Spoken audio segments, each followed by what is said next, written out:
Hi guys, this is GSMDome.com and I'm here with a review of the POCO F7. So yeah, it's that time again. We're reviewing a mid-range phone which is quite powerful and has a pretty interesting design, completed with this lighting green hues at the backside, green lines. Now the price is around 400 euros, at least in my area, and this is a handset which is part of a series that even includes the cheap Snapdragon 8 Elite handset, the POCO F7 Ultra. This is the regular model, but still one with a pretty generous battery, and the first contact we made with the Snapdragon 8S Gen 4 processor. It's supposed to bring a 30% performance boost compared to the POCO F6 before it, and as well as that, a futuristic design. And if you go into the settings, you'll see a dedicated area for AI features, including Gemini, including writing, wallpapers, and interpreter and other such things. Plenty of RAM, pretty generous cooling area, and I would say compromise in the camera department, but we're going to find that out in a few minutes. So, as far as the design is concerned, the handset measures 8.2 millimeters in thickness and weighs 215.7 grams. It's, I would say, a pretty bulky phone, quite wide, not the easiest to use with a single hand, especially since the backside is a bit slippery on account of having the glass here. This decoration here is called neon flare. We also have curved corners, as you can see here, but the frame is flat, definitely helps with the grip. The good news is that we're also getting an IP certification, IP68, for dust and water. It's available in white, black, or black silver. Basically, the top half is silver, the bottom half is black. Draws fingerprints because it's so glossy, and yeah, I would say this is pretty much it, the camera being the distinctive factor.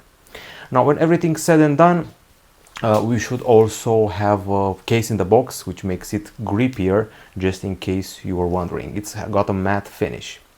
Now, the screen that we have here, this one is a pretty generous panel, so 6.83 inches in diagonal we're getting here, 1.5K resolution, up to 120 Hz refresh rate, and 480 Hz refresh rate. Obviously, we're dealing with an AMOLED panel here, DCI-P3 coverage, PWM dimming, and Gorilla Glass 7 eye protection. Now let's actually check out the experience of the screen, which you can see here for yourself, just how immersive it is. I would say we have pretty narrow bezels and pretty well calibrated colors. It's supposed to achieve up to 3200 nits in brightness. We actually measure the brightness of 1204 lux, which is very solid, and we have wide view angles and pretty well calibrated colors and good brightness and solid contrast. Basically nothing to object when it comes to the screen here. And this is the measurement I mentioned before, 1204 lux. The 29 spot, it's beating hardcore phones like Nothing Phone 2a, Honor Magic 5 Pro, which is a flagship, Xiaomi 14T Pro, Honor 400 Pro even, so that's pretty cool. Also a bunch of settings for the panel, they're available here in the display department. So we got a dark mode, we got a light mode, we got a brightness, we got automatic brightness and a special sunlight mode, advanced textures, even a color scheme with extra options as usual. Xiaomi and its brethren, POCO, Redmi and what have you, are providing multiple options for the screen. Reading mode, refresh rate, AI image engine, font, as I said before, quite a few settings for this panel. I think you can actually go just a bit brighter so you can properly get the experience in this review. Okay, so now that we're done with the actual screen, we can go inside the phone and see what's happening here. Once again, our very first contact with the Qualcomm Snapdragon 8S Gen 4, which from what I remember is also available on the Nothing Phone 3. Now, this one is a high mid-range CPU with an Adreno 825 GPU, and in the configurations we test, it also comes with 12 gigs of RAM, and we also have a feature which brings extra RAM here. So 12 gigs of RAM, which is unusual. We're accustomed to seeing something like 8 or 16, or yeah, 12 also happens every once in a while. Okay, so 512 gigabytes of storage, which is always good news. And now let's talk about the performance. Of course, we did a bunch of benchmarks and let's see how those panned out. The most famous of them being obviously Antutu 10. Not a bad score, to be honest. I've seen flagships like the Huawei ones being less than this, 1.8 million points, which is almost top 20 material, surpassing Galaxy S24 Plus, Realme GT 70. But it's more important to see if there's any throttling here. And it appears there is, but a modest one. We only lost 16% of the performance, kept 84 during the 15 minutes very intense test. This is actually not bad, definitely better by 10 or 20% compared to even some Snapdragon 8 Elite phones, Galaxy S25 Ultra, under Magic 7 Pro. So all in all, not bad. When it comes to the Geekbench 6 test, as you can see, we're beating older phones, if we're being honest, but in the multi-core test, we're surpassing Xiaomi 13 Ultra and Honor Magic 6 Pro. They're last gen phones, but still the score is almost top 30 material. However, the S25 Ultra is a bit higher. This is still a mid-range phone, keep that in mind. Okay, so in the graphical GPU department, we're in the area of the Xperia 1 Mark 6, Galaxy Z Fold 6, so these are previous year flagships, so we're doing fine, also beating the Honor 400 Pro. All in all, pretty solid performance, nothing to object about, and we also have a huge cooling area here, something like 4000 or 600 millimeter square cooling. Now, the temperatures get a bit high, in benchmarks 41.8 degrees Celsius, but in games a rather decent 35.9 degrees Celsius. So be advised, in a more intensive application in games, the temperature may jump over 40 degrees. Now, one of the selling points of the phone is definitely the battery, and should be a pretty impressive one. This handset here comes with a pretty generous battery, so we have here the detailed info and specs. You're seeing the processor, the RAM, the extra RAM and things like that, but you can also go to the AIDA app and find out the battery there. Probably there's going to be some ads. Anyway, so as you can see, generous 6500 mAh battery. The predecessor had a 5001, that's quite a jump. But India gets an even better version, 7550 mAh. So yeah, there's that. Let's see how we're doing here in the test department. Now keep in mind, this phone is also supposed to charge pretty fast, something like 90 watts, which is pretty cool. But before that, let's see the battery life we achieved. So video playback 31 hours and 52 minutes. It's huge, it's top 10 material, surpassing Xiaomi 15 Ultra, iPhone 16 Plus. Basically a lot of flagships and battery phones have been surpassed. Only a few remain above us, like Oppo Find X8 Pro, which is a freak of nature when it comes to the battery, and Realme GT7, just a few examples. Other than that, any Galaxy S Ultra ever has been surpassed. Continuous usage also delivers, but not as high as expected, to be honest. Almost on par with the S24 Ultra from last year, 15 hours and 45 minutes. Just so you know, this is the PC Mark test, the PC Mark benchmark, which delivers this score. So as you can see here, it may surpass the Moto Razr 60 Ultra, but that's a foldable. It also beats the Galaxy A56, which is a mid-range device, pretty comparable. A55, Huawei Nova 13 Pro, also pretty close, but stays below the likes of, I don't know, Realme's, a few Realme GT7, definitely higher by quite a few hours, Xiaomi 15, Realme 14 Pro, so yeah. The charging is done in only 46 minutes, which for me is excellent, and after 15 minutes you're at 39%, and after 30 you're at 70%, which honestly not bad. Once again, 90 watts, that's the adapter we got. We charge the phone in 46 minutes. We have a test prototype, so you are not going to find it in stores with that charger, sadly. As far as the speakers are concerned, we have one at the bottom, we have one at the top, is the earpiece, and I think I'm going to play a tune for you, the typical sound test which we always rely on.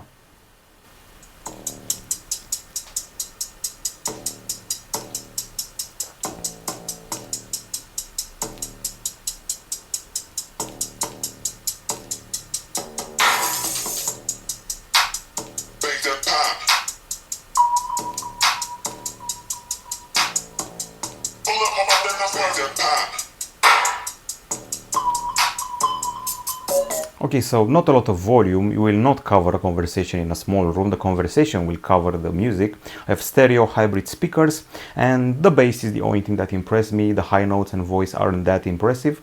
These are the results we achieved: 87.6 decibels at the top and 84.8 decibels at the bottom. It's a curious setup. The top speaker delivering more power than the bottom one. I actually haven't seen that lately, or ever maybe. It's a very curious setup, this one here. Now, it's not a very impressive results. We usually chalk it up as good if it goes past 85 decibels, but anyway, it's good enough that we're beating, let's see, something more relevant here. Xiaomi 12T Pro, it's a bit old. Also, we're surpassing Nothing Phone 2 and Galaxy A54, but we are below, as you can see here for yourself. Realme 14 Pro, we're below it. we're below the Oppo Reno 13F, and those are two examples. When it comes to gaming, we're doing a bit better. Asphalt is now 20 years old, the Asphalt Legends game, the Asphalt series. We achieved 94.9 decibels. I mean, it's decent and all, but not a record breaker. From what I remember, should surpass quite a few phones. So let's see, 94.9 decibels. Now, it's above Galaxy S21 FE, which is a bit older, S24 FE, which is still pretty relevant, Motorola H50 relevant, and Galaxy Z Fold 4. That's what we're surpassing. There are phones placed higher, like the Moto G34, iPhone 11, and also Vivo V23, and I would say the Huawei Pura 70 Pro is a bit louder. Okay, that's about it music-wise. We've covered everything. It's time to discuss the cameras first and foremost. I mentioned it in the unboxing, I'll say it again. This is not a camera phone, it's more of a mid-range gaming phone. So the setup is, I would say, pretty modest. Okay, so what we're dealing with here is a setup which we're going to cover right about now. So at the back side, 50 megapixel main camera with f1.5 aperture, so it captures a lot of light, optical image stabilization, and an ultra wide 8 megapixel camera, sans autofocus, sans macro. At the front, in this small cutout, is a 20 megapixel camera with HDR and only full HD capture for your selfie needs. You've probably seen the camera interface, nothing out of the ordinary here. You're getting document capture, portrait photo, video goes up to 4K 60. There's a teleprompter feature as well. There's a night mode and there's a pro mode. You can also do RAW or JPEG capture. Now let's talk about the samples, the shots, the pictures, the videos. Okay, so let's talk about the photo and video samples we have here. This is the gallery, and let's see them all divided properly. So this is the camera with 202 shots. Let's start with the selfies. We don't have great expectations from the selfie camera, but it definitely delivers, particularly when it comes to the bokeh. This is my colleague, and as you can see, the bokeh cuts his face perfectly from the background with a lot of details and excellent texture, particularly for the hair. That's what I noticed here. Considering you're paying 400 euros for this phone, I think you don't ask too much from the selfies, and I think it's quite fine. Realistic colors, nice facial expressions, and all that. Now, if you're interested about the daytime shots, we achieved some pretty nice close-ups and bokeh for objects, once again properly cutting out what's behind them and blurring the background, while the colors are pretty spot on. My colleague has a penchant for taking macros and close-ups, and you can see that, and they're actually quite excellent. I would even go as far as to say above expectation. Now, about the colors, I would say they're pretty realistic. They feel like something you take with a Pixel 8a or 9a. The clarity is fine. Only the ultra-wide cameras delivers a bit colder colors compared to the regular camera. Of course, there's no telephoto camera, so the zoom is only done via cropping. So once again, this is a regular shot, this is the ultra-wide shot, which is a bit colder and dark, and of course the edges are a bit deformed, as it usually happens with an ultra-wide camera that deforms objects on the side. It's inevitable for the whole lens curvature and all that. Okay, so once again, realistic colors and pretty decently calibrated, and one of the best aspects about the phone is that the digital zoom over delivers, and the fact that the close-ups can get very close and very well focused, even though we don't have a dedicated, I would say, sensor for measuring the distances. This is one of the best shots. You can see the texture of the object here, and also blurring the background behind it. So close-ups are possibly the best thing about the phone.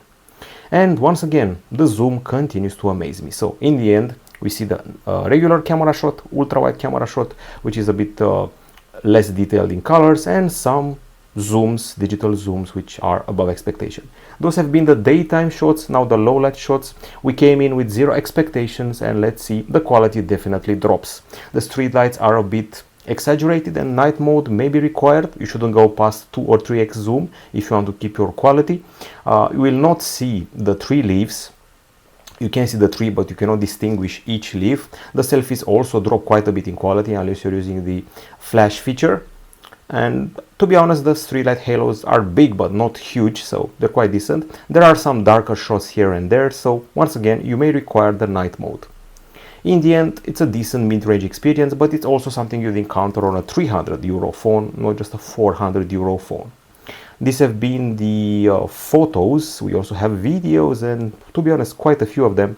Let's start with this one. It's a test of the focus, very fast focus, on objects and the background and other objects around them. Quite cool. We have a selfie video here taken by my colleague. Nothing out of the ordinary, typical mid-range. You can see the very murky trees behind him, not many details in the trees. Now let's see some colors. I feel they're a bit washed out, they're not very vivid. I feel that POCO prefers to keep things a bit cooler and a bit more realistic. They don't inject extra, I would say, vividness in the colors. They're just realistic, like the pixel deliver. They're not over-processed, so to say. Okay, so let's get back here. We also did a bunch of stabilization tests, and not just one, but multiple resolutions and multiple options. So we have this one here, which is, by the way, quite well stabilized.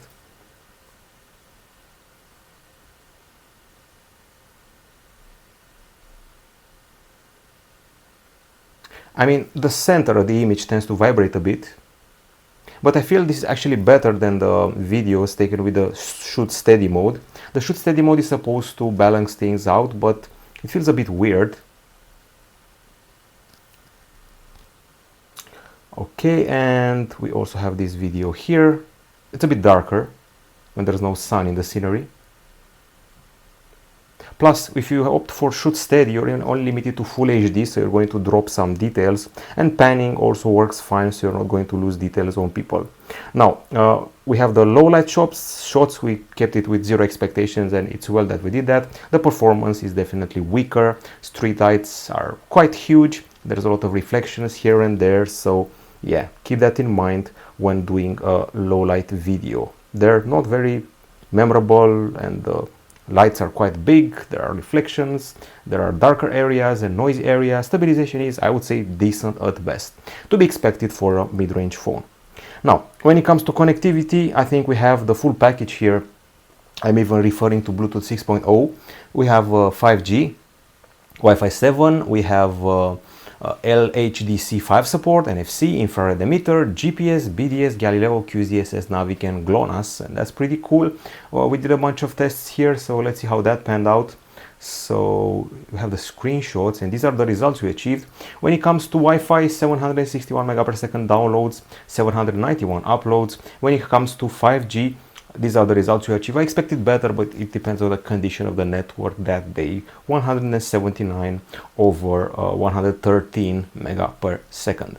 There's NFC, there's Xiaomi Share, there's VPN, private DNS, link to Windows. So there are some nifty extras when it comes to your interconnectivity or connectivity. You can see some of it here. We can share the clipboard. We have call sync. You can sync up with Xiaomi tablets, Xiaomi laptops. Cross-device services are available. Wireless display as well. Now, when it comes to the software, the device runs on Android 15. There's HyperOS 2.0 on top of it, and the promise of 4 years of major OS upgrades and 6 years of security upgrades. There's a lot of customization going on here. Aside from the themes, there's wallpaper effects and widgets. The widgets are much cooler than in the period of MIUI. I was about to say Emotion UI, but that's a Huawei thing. And of course, you have the full Google Suite here available for you, and also of course you should be able to trigger Gemini from here. You also have your whole screen share with it. You can also, aside from sharing the screen, you can also share your camera with it. You can ask it questions about what to cook with the ingredients you have in the fridge, and of course you can keep pressed here and do circle to search, look stuff up online, recognize songs around you, and also translate what's on the screen. If you want a rundown of the AI features, Xiaomi Hyper AI is here, the full suite. Aside from Gemini, there are these ones. You can improve your writing and generate text. You can summarize, you can polish, you can proofread. You have the dynamic wallpapers, which can be brought to life. Start with a non-moving photo and make it moving. You can do some editing of your photos, image expansion, enhancement, erase pro, and even some film features. Speech recognition can transcribe your text into audio, distinguish speakers, summarize, and even translate. We have conversation translate face-to-face, which is good for travelers. We have an interpreter, subtitles, and even AI search to find stuff in your system, or even do the whole link to Windows thing. So there are quite a few things here, and even if you were to go to the gallery and maybe look up a photo here, you can press this button and already have AI beautify There is a corner for AI features like enhance, expand, erase, remove, and sky. And if you're looking up by the way, this is the Gemini shortcut. If you're looking up the productivity, you're going to find here a recorder, and if I keep recording my voice, I have it here, and I can also show it.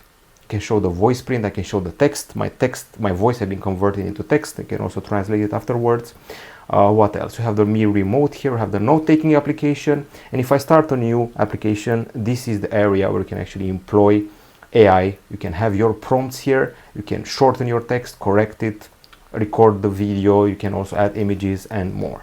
I actually wrote a bit of text, and these are the options you're getting: summary, proofreading, extension, general, professional, simple, and friendly. I think this is pretty much it. We've covered everything, and if not, there should be a text review for you. Quite a few pre-installed apps. There's Temu, POCO, Booking, OneDrive. We also have Game Turbo if you want to customize your gaming experience. I also have this security app that also includes an optimizer for the whole system. So yeah, you're covered with a security scan. There is a spam block, but also something bothersome. There are some ads included in the experience. They appear in the lock screen every now and then. You can see for yourself suggestions for themes, for applications, and for games that are a bit annoying. So yes, ads are part of the experience.